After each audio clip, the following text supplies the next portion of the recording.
ഗാർഡനിങ്ങിനാണെന്നുണ്ടെങ്കിൽ ഗാർഡനിങ്ങിന് നിൽക്കും, ഒരു ടോയ് ആയിട്ട് വേണമെന്നുണ്ടെങ്കിൽ അതിനും പറ്റും അല്ലേ? ഇൻഡോർ ആയാലും ഔട്ട്ഡോർ ആയാലും ഫ്ലാറ്റിനകത്തായാലും എങ്ങനെയാണ് വളർത്താം? ഓക്കെ. കേജ് നിർബന്ധമുണ്ട് ഇവരെ വളർത്താൻ?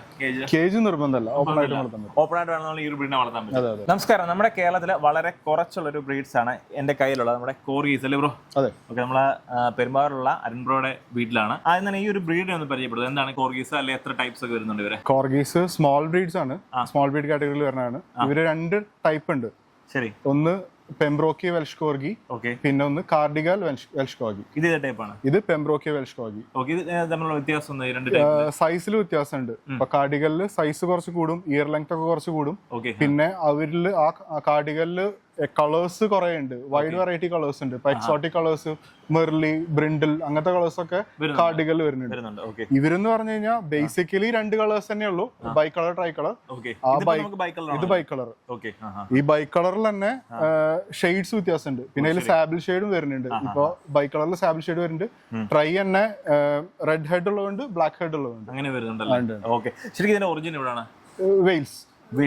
അതാണ് വെൽഷ് കോർഗി എന്നുള്ള പേര് അറിയപ്പെടുന്നത്. ഇത് ഏത് കാറ്റഗറി വരുന്നതാണ്? എന്ത് പർപ്പസിന് വേണ്ടിയാണ് ഈ ഒരു ബ്രീഡ് വന്നിരിക്കുന്നത്? ഇത് ശരിക്കും ഹേർഡിങ് തന്നെയാണ്. ഇപ്പൊ ഷെപ്പേർഡ് ഇല്ലേ, ഷെപ്പേർഡിന്റെ പർപ്പസ് തന്നെ ഷെപ്പേർഡിനെ അഫോർഡ് ചെയ്യാൻ പറ്റാത്ത സ്പേസ് ഉള്ളടത്ത് കോർഗി ഓക്കെയാണ്. അതായത് ചെറിയ സ്ഥലത്ത് അല്ലേ? അതെ, ചെറിയ സ്ഥലത്ത് ഇപ്പോ നമ്മുടെ ഷീപ്പിനെയും അങ്ങനെയൊക്കെ ഹേർഡ് ചെയ്യാനുള്ളതാണ്. ഒരു പാക്കിനെ കൂട്ടത്തിൽ നയിച്ചുകൊണ്ട് പോകാൻ വേണ്ടി ഓക്കെയാണ്. അതെ, ചെറുതായിട്ടിരിക്കുമ്പോൾ അതിനുള്ള ഒരു എബിലിറ്റി ഈ ഒരു ഡോഗ്സിനുണ്ടോ? അവർക്ക് ആ ഒരു ഇപ്പൊ നിങ്ങൾക്ക് ആ ഇത് കണ്ടറിയാം, മൂവ് ചെയ്യണതൊക്കെ കണ്ടറിയാൻ പറ്റും. അവർ ആ ഒരു എന്താ പറയാ, അത്ര ഇന്റലിജന്റ് ബ്രീഡാണ്, ഭയങ്കര ഇന്റലിജന്റ് ബ്രീഡാണ്. ഇതിപ്പം എത്ര ദിവസമായി പപ്പിയാ ബ്രോ? ഇതിപ്പോ കറക്റ്റ് 90 ഡേയ്സ് ആയിട്ടുള്ള. കാരണം നമ്മൾ ഇത്ര നാൾ വെക്കാൻ കാരണം എന്ന് വെച്ചാൽ നമുക്ക് ഇതിന്റെ ബോണും കാര്യങ്ങളും ഒക്കെ പെർഫെക്റ്റ് ആവണമെന്നുണ്ടായിരുന്നു. കാരണം ഇത് കൊണ്ടുപോയിട്ട് ഷോ ചെയ്ത് നമ്മളുടെ നെയിം നിലനിർത്താൻ പറ്റുന്നവർക്കാണെങ്കിൽ മാത്രം അത് കൊടുക്കാം എന്നുള്ള മൈൻഡിലാണ്. അതെ അതെ, നമ്മളതില് ഒരു പപ്പീനെ റീറ്റെയിൻ ചെയ്യാന്ന് വിചാരിക്കുന്നുണ്ട്. ഇപ്പൊ 3 പപ്പീസ് നമുക്ക് കൊടുക്കണം എന്നുണ്ട്. ഒരാളെ റീറ്റെയിൻ ചെയ്യാം. അത് 4 പേരാണല്ലോ? അതെ അതെ, 4 മെയിൽ പപ്പീസ് ആണുള്ളത്. നമുക്ക് ഇവരുടെ പാരന്റ്സ് ഫീമെയിൽ വരുന്നത് ടൈറ്റിൽ ആയതാണ്, ഇന്ത്യൻ ചാമ്പ്യൻ ആയതാണ്. കൊൽക്കത്തയിലായിരുന്നു അതിനെ കൊണ്ടുവന്നത്. അവിടുന്ന് നമ്മള് ക്രോസ് ചെയ്തിട്ട് കൊണ്ടുവന്നത്. അതെ അതെ, കൊൽക്കത്തയിലാണ്. ഫീമെയിൽ അറിയാലോ, ഇപ്പൊ ലിറ്റർ ആയതിന്റെ ഒരു ക്ഷീണത്തിൽ കാണിക്കാം, ഫോട്ടോസ് ആഡ് ചെയ്യാം. ഫാദറിന്റെ ആയാലും മദറിന്റെ ആയാലും ഫോട്ടോസും വീഡിയോസും സർട്ടിഫിക്കറ്റ്സും കാര്യങ്ങളെല്ലാം ആഡ് ചെയ്യാം. ഇതിന്റെ മാക്സിമം സൈസ് എന്ന് പറയുമ്പോൾ എത്ര ബ്രോ? ഇതിന്റെ ഹൈറ്റ് എന്ന് പറഞ്ഞാൽ 10 to 12 inches ആണ് ഹൈറ്റ് വരുന്നത്. വെയിറ്റ് ഇതുപോലെ തന്നെ 10 to 14 kg വരെ വെയിറ്റ് വരും. പക്ഷെ ഒബീസ് ആണ്. ഒരു ഒപ്റ്റിമം റേഞ്ച് പറഞ്ഞാൽ 12 kg ആണ്. നമ്മുടെ ഫീമെയിൽ ഒക്കെ 12 kg ആണ് ഹൈറ്റ്. ഇവരെ വളർത്തുമ്പോൾ ശ്രദ്ധിക്കണം, അത്ര ഭയങ്കര കോൺഷ്യസ് ആയിട്ട് നോക്കേണ്ട കാര്യമൊന്നുമില്ല, റഫ് ആയിട്ട് നോക്കാൻ പറ്റുന്ന ബ്രീഡാണ്. പക്ഷെ കുറച്ച് ഹെയർ ഉള്ളതുകൊണ്ട് ബ്രഷിംഗ് വേണം, മന്ത്ലി വൺസ് ആയാലും ബ്രഷിംഗ് വേണം. അത്രേ ഉള്ളൂ. ഭയങ്കര കോൺഷ്യസ് ആയിട്ട് നോക്കണം.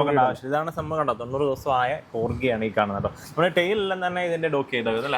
അതെ അതെ, ടെയില് ഡോക്ക് ചെയ്തിട്ടുണ്ട്. ഇതിന്റെ ബട്ടിന് ഒരു പ്രത്യേകതയുണ്ട്. കാരണം അത് തന്നെ ഒരു ഫേമസ് ആണ്, കോർഗി ബട്ട് എന്ന് പറഞ്ഞാല്. ഇതിനെ ഒരു ഷേപ്പ് ചെയ്തിട്ട് ഒരു ലവ് ചിഹ്നൊക്കെ ആക്കി അതെ അതെ അതെ. കോർഗി ബട്ട് കുറച്ചുകൂടി ഹെയർ ആവും. ഇപ്പൊ നോക്കണ്ട, കുറച്ചുകൂടി കഴിഞ്ഞ് കഴിഞ്ഞാൽ കുറച്ചുകൂടി ഹെയർ ആവും. ഒരു പപ്പിയെ സെലക്ട് ചെയ്യുമ്പോൾ എന്തൊക്കെയാണ് സെലക്ട് ചെയ്യുമ്പോ ഇയർ ഇറക്റ്റ് ആയിട്ടുണ്ടാവണം, പെർഫെക്റ്റ് ആയിട്ട്. ഇതിപ്പോ എല്ലാ പപ്പിയുടെയും ഇയർ ഇറക്റ്റ് ആയിട്ടുണ്ട്.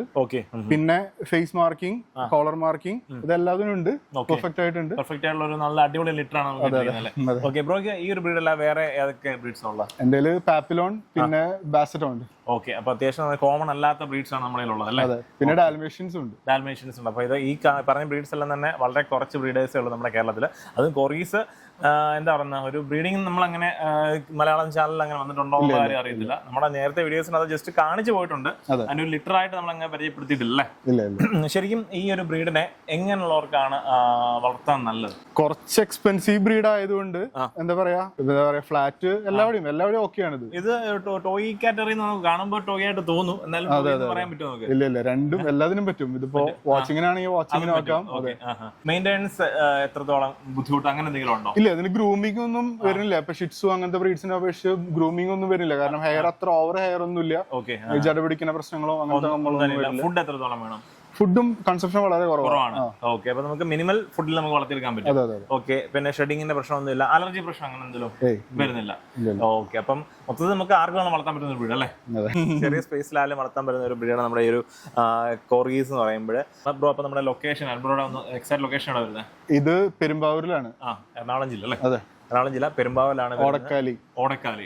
ഓക്കെ, ബ്രോയുടെ നമ്പർ ഉണ്ട്. അപ്പോൾ നിങ്ങൾ ഒരു നല്ല കോർഗീസ്, നമ്മുടെ കേരളത്തിൽ വളരെ കുറവാണ് ആദ്യം തന്നെ പറഞ്ഞല്ലോ, ഒരു വ്യത്യസ്തമായ ഒരു വെറൈറ്റി ബ്രീഡിനെ നിങ്ങളെ പെറ്റായിട്ടോ അല്ലെന്നുണ്ടെങ്കിൽ കാവലിനൊക്കെ നോക്കുന്നുണ്ടെങ്കിൽ അത് എല്ലാവർക്കും ഏത് സ്ഥലത്ത് വേണമെങ്കിലും നമുക്ക് വളർത്താൻ പറ്റും.